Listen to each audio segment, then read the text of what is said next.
And Thunder Awaken, well, they had their match against I'm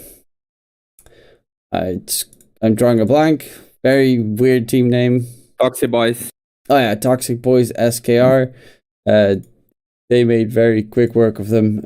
No harm, no foul, no problem. First game 27 minutes, second game 22 minutes. So yeah, that was easy pickings for them, and nothing they could really do to stop them. And I guess that's also a little bit of a revenge from yesterday. We were talking about arguably which team is the best South American team. I think they might have heard you. They got a bit pissed that you said Beast Coast is number one, so they're coming right back. Yeah, I think Beast Coast is number one when it's playoffs. They just have more experience, and when they are motivated, they are unbeatable in ESA. But yeah, maybe Thunder can prove us wrong. But for that, they have Hokori on the way, and they have also Tempest on the way, because the team that's winning today gets to face tomorrow Tempest, and then the winner is going to face Beast Coast on the grand finals. That, if I get correctly, it's a best of 5. Is the finals a best of 5? I actually don't. I actually don't. According to Liquipedia, that's why I'm surprised also. But yeah, so there's a best of 3 today, and tomorrow a best of 3. And I'm sorry, guys, I just look surprised when I see it might be a best of 5 here. I need to confirm the info. Well, you can't confirm it over here. Well, I will quickly ask other people though. But a best of 5 grand finals, that would actually be pretty amazing. That would be hype. Especially I don't know if Korea didn't even have a grand finals best of 5. Yeah, because I've seen some people talking on that sense, and according to Liquipedia, that's it. But you never know. I just got surprised.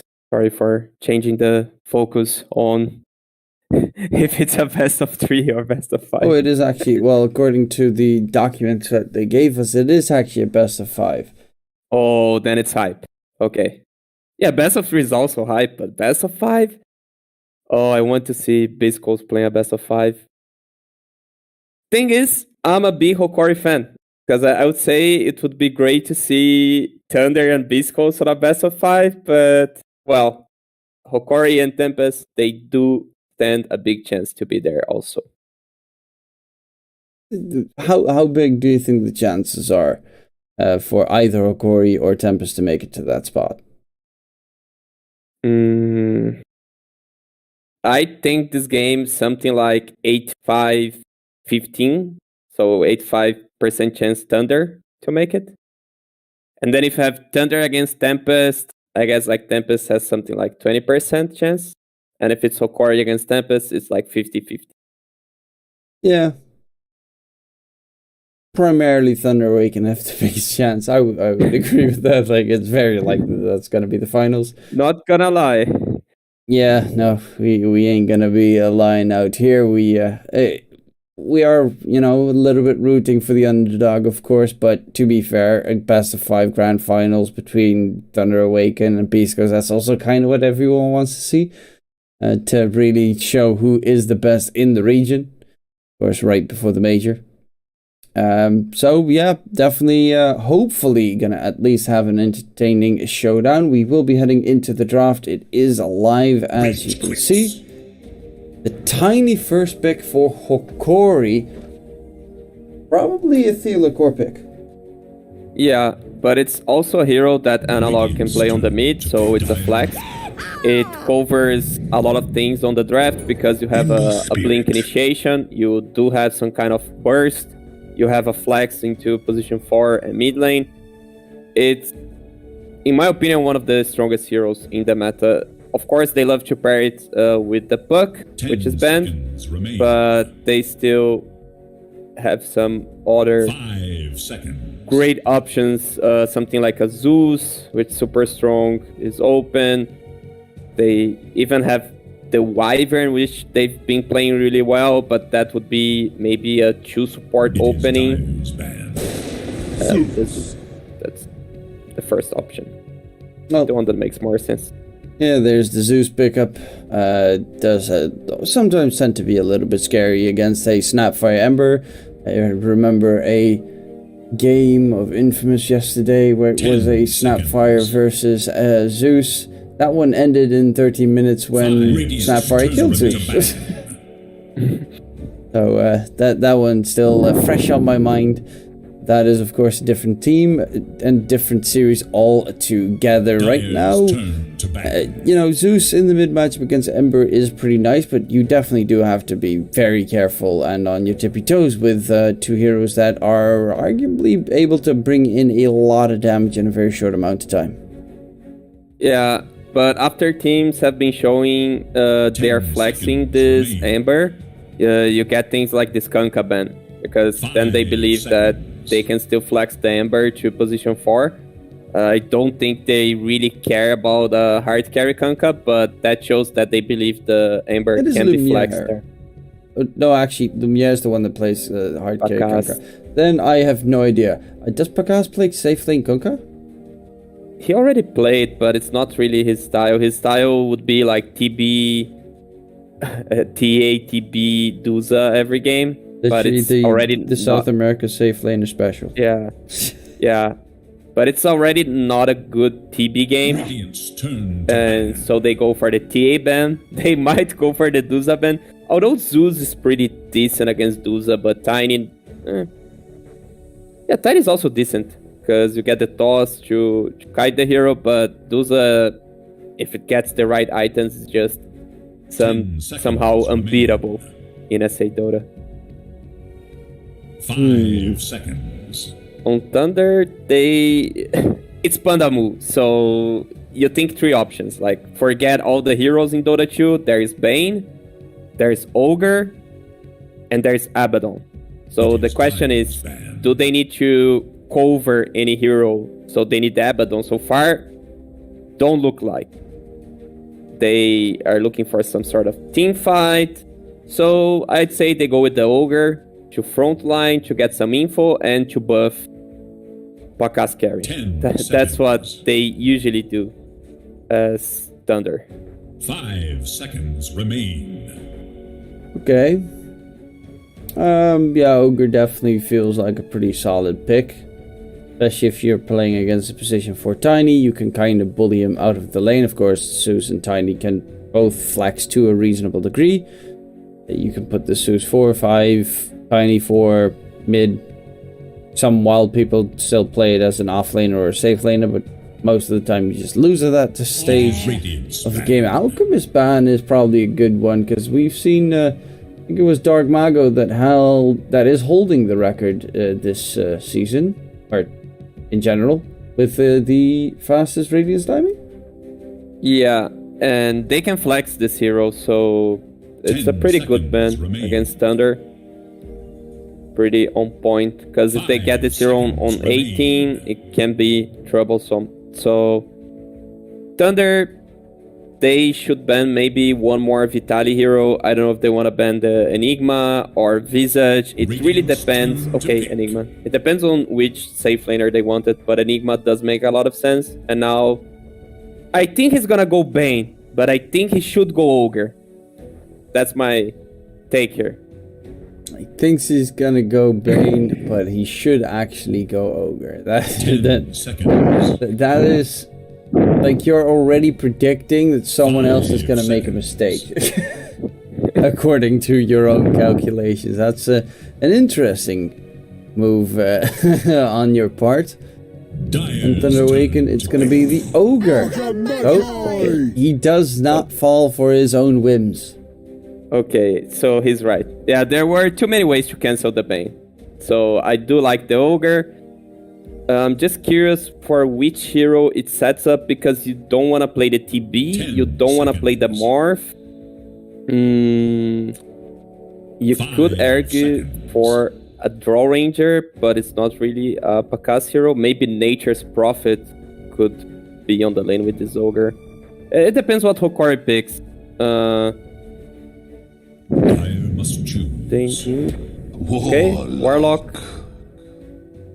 A hero with Teamfight Reset, a hero that pierces BKB. They already have Zeus with the burst, Tine with the burst, Zeus giving vision. They would be interesting if they have a position 3 with summons. which 10 they still have seconds remain. Visage. Only Visage is open, or Nature's, 5 Icon. seconds remain. There's also Razor if they want to pair up with the Tiny. But I think they should get the offlane, otherwise the pool is getting really reduced, especially to play with the Tiny. Yeah, Vitally. Hero will they pick up for him to make it happen here? It does I like also Razor. it does also help if you know a little bit more of what your opponent's lineups are going to be. The plus side is the Ogre.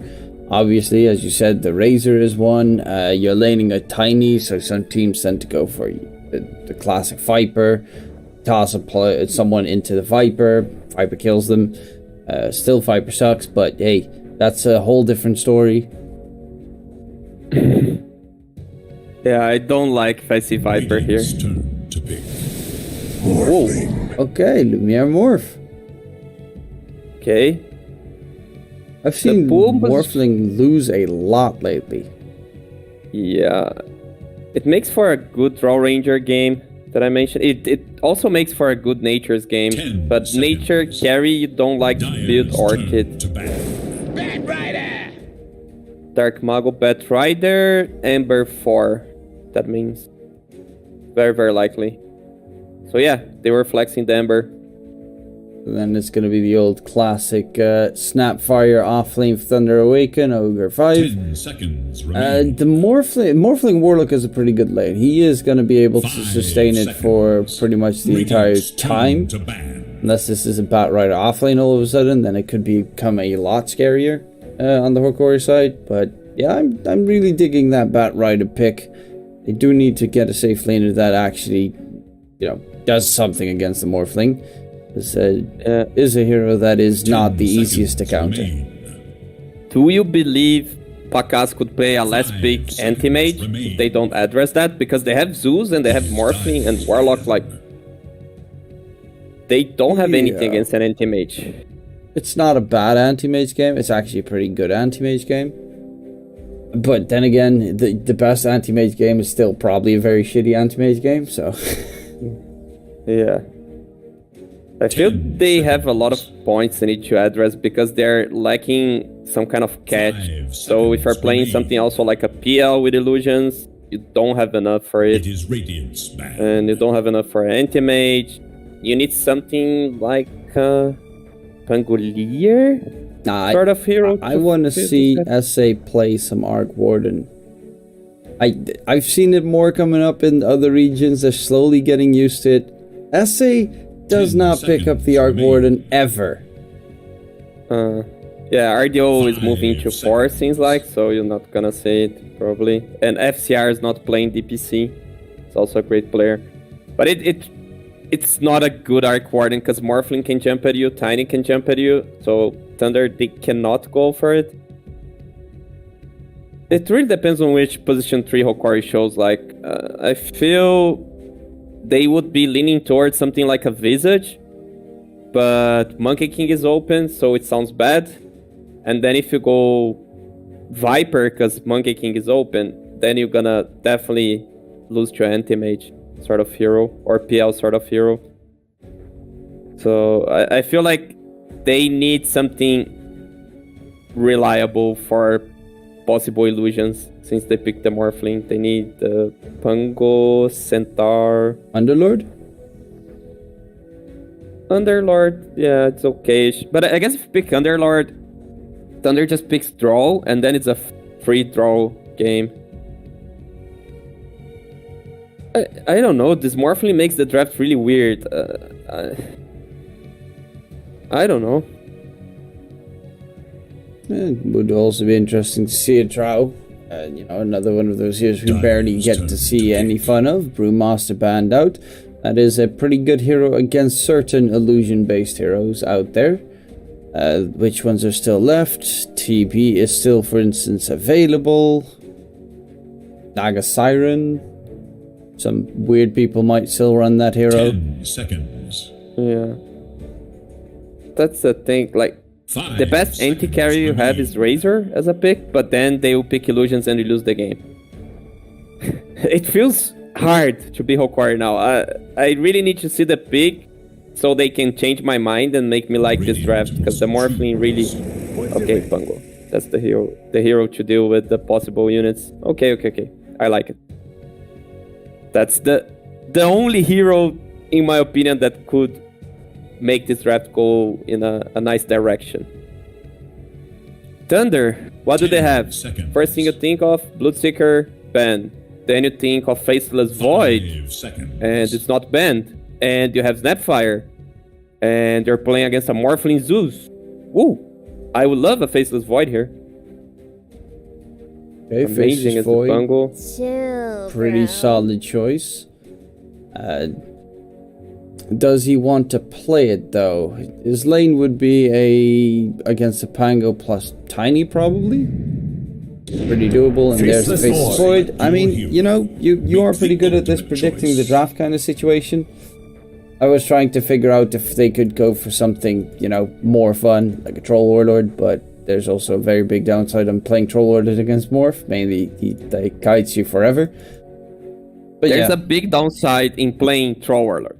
That's enough of a sentence. True, but, you know, it's also still a very entertaining hero sometimes. Yeah, because you gotta laugh of the hero. He ultimates and he goes, like, somewhere, and he loses the team fight. Yeah, pretty fun to play against, but not in my team. Not in his team, it seems, but it is going to be that Pakaz Faceless Void or Thunder Awaken. Looking at these two drafts, you know, gotta ask you the question, who are you going for on game number 1 here? Man, it's a tough situation, because I really like Thunder draft, but Hokori, they're drafting by, like, Astini's book of drafting.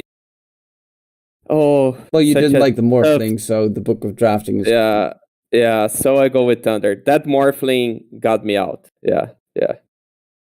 Okay, yeah, I think Thunder Awaken, they're probably, you know, gonna try and steamroll their way towards the finals, with no prisoners held, kind of situation, especially after the 2-0 they lost against Tempest yesterday. The way that they won their previous series today, it kind of does give me telltale signs that they really want to not struggle at all. So we are going to jump into the game right now, considering they actually didn't pause it just yet. So I was expecting, you know, the old classic, the game's going to be paused for the first 15 minutes of the game, but Thunder Awaken, they are charging forward, smoke versus smoke shenanigans. Ward does get placed. They should know that there's an observer ward right next to them.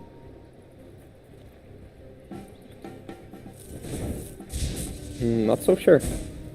Because Theo's smoke didn't break, if I've seen correctly. But I also was a bit distracted. I'm really used to the pauses, as you. Yeah, I was expecting us to get a little bit of a breather time. Okay, up ground ward from behind, finally on the Pango. They place a counter ward in the small camp as well. And everyone is, you know, guessing incorrectly. The ward's on the other side. But Dark Mago is gonna guess correctly. Like, if you're a Batrider, you use Napalm, and then if the enemy gets a stick, you know, has vision of you. That's the thing. And Zeus got 1 stick. So he should be aware that they do have vision somewhere. That is some 4D chess plays right there. Matthew is going to get tossed in, but he gets a 2-man route. I don't know why yet. Dieliker just killed himself with that toss back. First blood secured, coming in for Thunder Awaken. And it is Panda getting first blood, so that's a little happy Ogre coming into play. Will buy a ton of regen with the extra funds he secures. He also gets himself a counter ward of that observer. Look at that, 500 extra money in the bank account of Panda. That's a very happy Ogre. Yeah, he already bringing the brow boots. I would bring a stick, to be honest. But yeah, he can bully a lot the double mini heroes here. Because I feel like if he goes stick and Faceless Void get the early orb, they really stomp the lane. I think they're still gonna stomp the lane. It's an Ogre matchup versus double melee lineup. does steal the core snipe the courier. He just did. That makes Radiant's courier a has big been killed. Oh, that is sadness right there. Theolacor is pretty fast with those boots, Panda not as fast as have, of course, slow if need be. Also, I really am curious to see if this position for Ember from Thunder Awaken is going to be a little bit more impressive than the one we saw previously today. Oh man, it's Matthew. I don't recall seeing a bad game of Matthew. Like really, this guy's just way too good. So we can expect something out of this Ember. Okay, I'm going to hold you to your word. That is going to be the case here as well, because it is still an Ember, and I honestly have no idea how that hero is supposed to run. I guess Orb of Corrosion would be the support item to build up. I would go Earn, because you're playing as a Morphling and you want that Vessel. Okay, that also does make a lot of sense. I feel like we're trying to harass Bakaz as much as possible, but this Faceless Void's getting his denies in as much as possible. Vitally also taking way too much damage from the Ogre spam. Yeah, Panda trying to bring the boots again, now with the stick. Let's see if he micro the courier this time. The Faceless Void know about it, so he keeps the courier under the tower. Zeus is actually pretty freaking good against Batrider in mid. The just infinite magic stick charges that you get. And the bunny hop, of course, obviously that's like the big crucial thing where the Batrider has a problem controlling you. The courier again. They're still running after the courier, and Panda moved running after Theolacor. Oh, and another courier they're giving to him. Oh my god.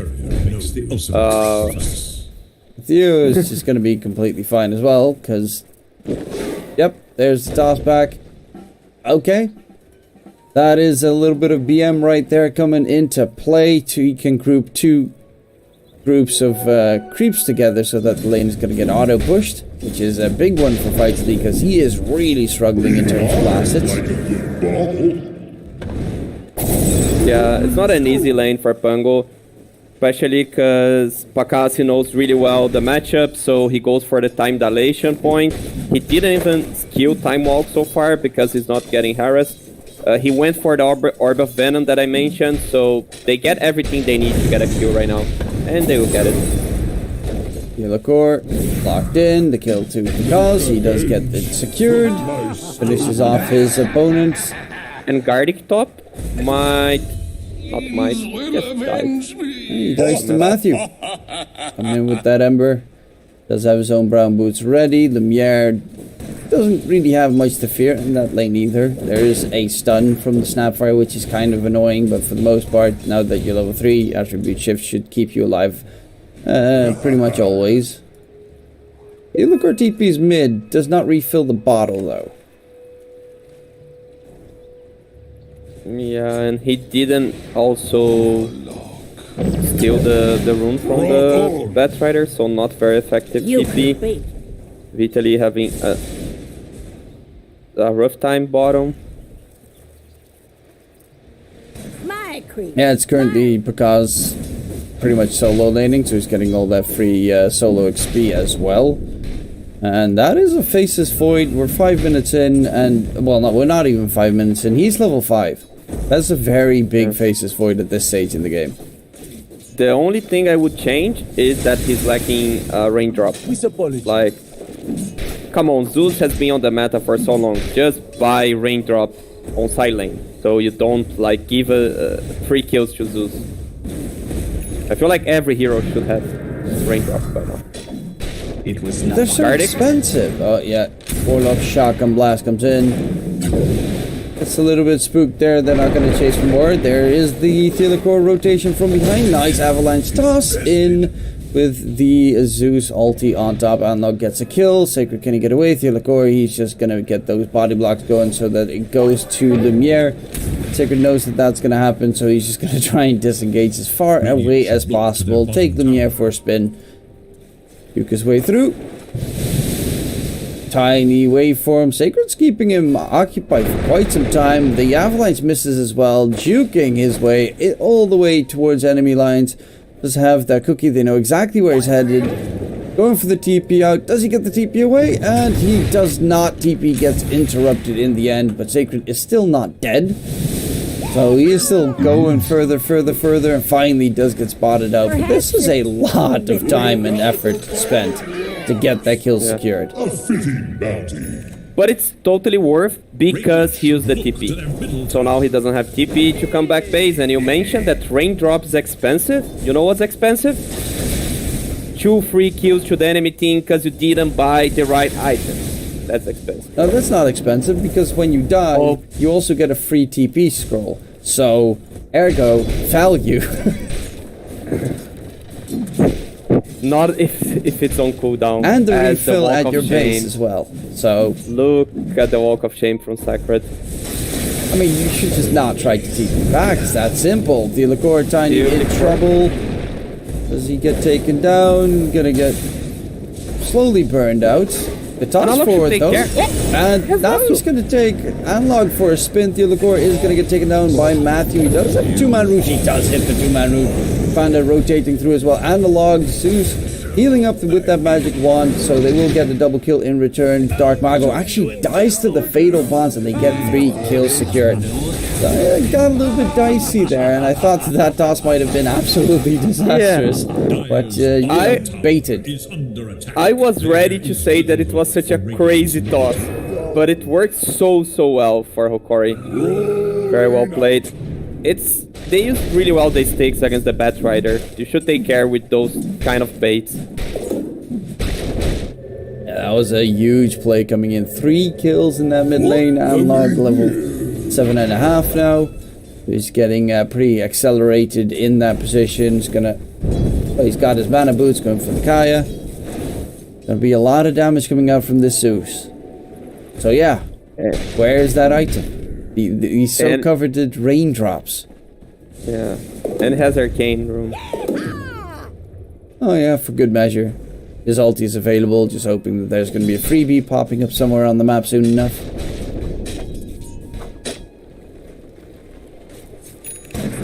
Actually, the one that has the raindrop is Lumiere. That's good. So he doesn't get bursted. Takes a lot of damage, but Morphling most likely is going to be just fine every single time. It is, you pretty much need to chrono him this game kind of situation for Thunder Awaken to kill him. Unless you get a good lasso where he's AFK for a bit before you reach him, but that is very unlikely.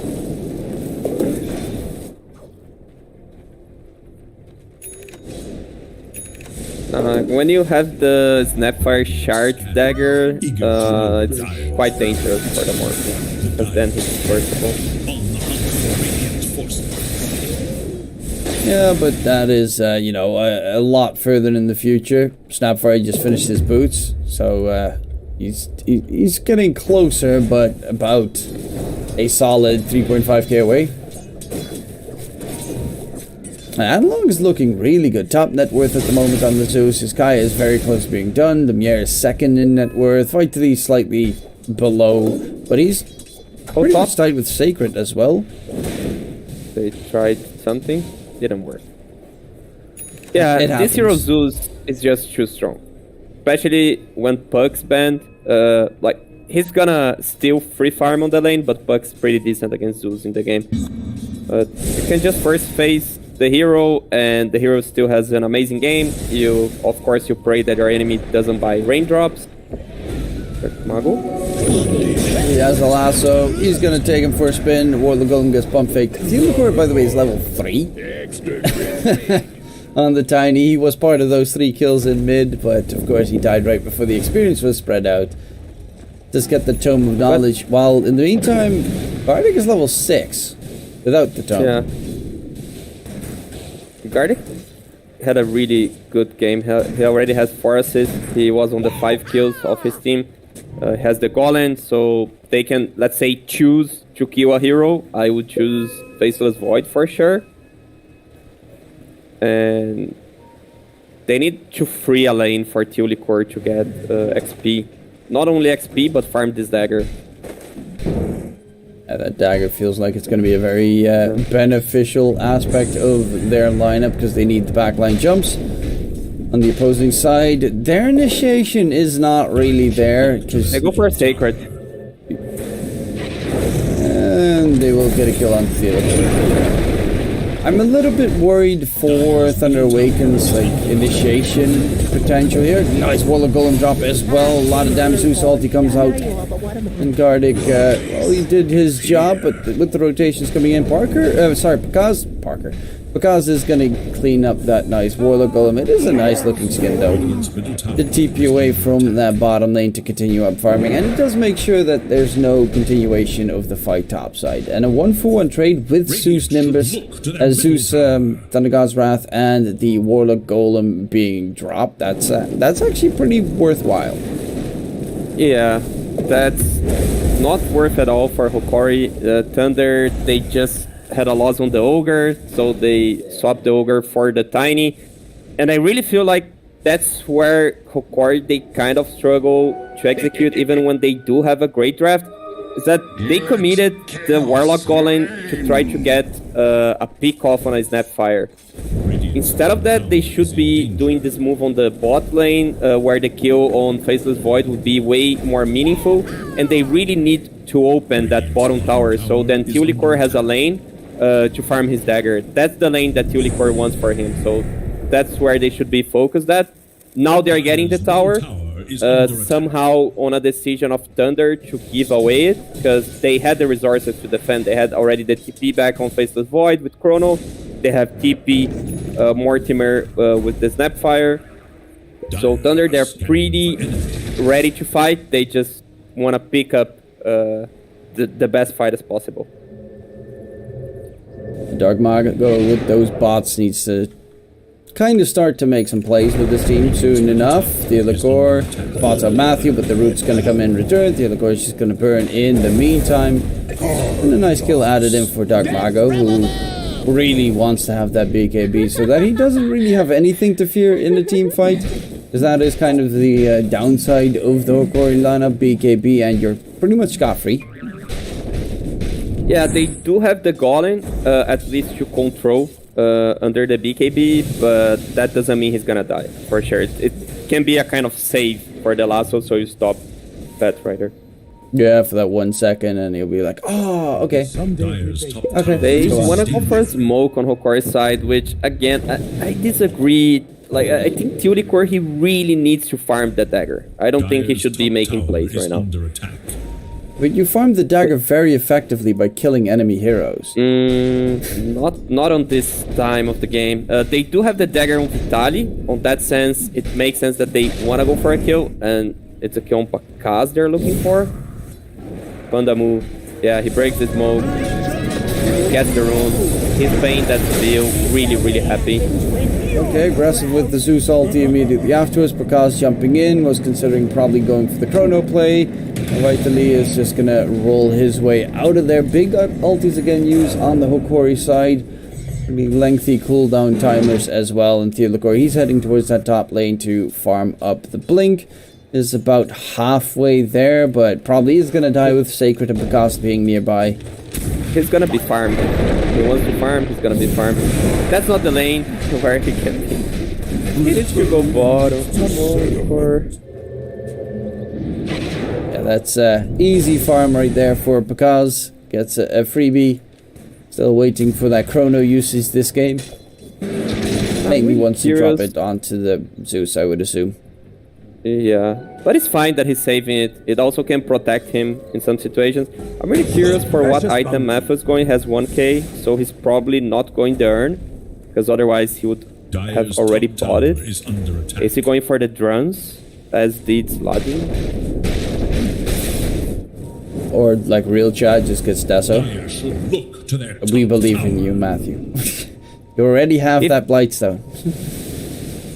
Another smoke from Hokori. They do have the ultimate back on Pangolier. They just don't have the ultimate on Zeus. They might find Dark Mago. Depends if Pandamu is gonna move to break that smoke. He feels like there's a smoke, but he's breaking it for Pakaz. Oh, Vitally coming in. Dark Mago doesn't have a BKB yet. Pakas is nearby. Looking for a possible chrono target. The Quarter going to get dropped. That's good chrono off onto only guarding though. But they did manage to find Analog in return regardless. Vitally trying to disengage. Gets the blink to the side. Could be able to get the TP away. But Pakas is still chasing after the Pango. Does he know? Now he does. Yeah, Vitally. That's greedy. That's way too greedy. He has bash for TP. Oh, will he first hit bash? No, he will not, because he won't even spot him out. While Lumiere, in the meantime, solo kills off Sacred. Somewhere else on the map. Fair trade, it's good for Hokori because of Lumiere getting this pick off right after it, but it already feels a bit weird for Hokori because it was a really bad chrono.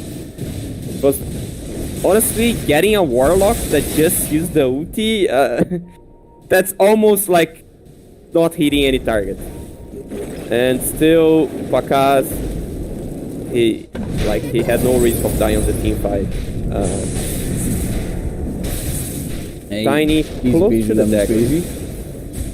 That blink is definitely going to be a necessary moment in the game. Dark Mago's got his BKB being delivered now as well, so that is a huge addition. And his Analog. but there's a certain slow, you know, that does a 100% movement speed slow. So yeah, and you jump also. Yeah, it's pretty good. It's pretty good. It's balanced, right? The entire game is balanced, so